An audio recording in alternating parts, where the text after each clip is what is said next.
মায়ের জাতি মেয়েরা, কারণ মেয়েরা হলো মায়ের জাতি, মায়ের জাতি হলো সবচেয়ে বড় জাতি। কেননা তারা আমাদের ঘর সংসার সামলায়, সন্তানের জন্ম দেয়, পূজা পাঠ করে, সব কিছু কাজকর্ম করে।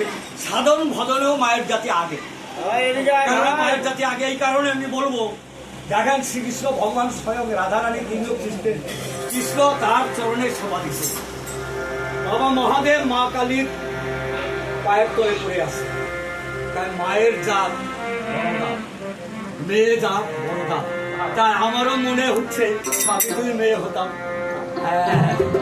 মানে আমি মেয়ে হবো এই কথা আমি বলিনি, আমি বলছি পদকর্তায় বলেছিল যে আমার হতেন যদি মেয়ে।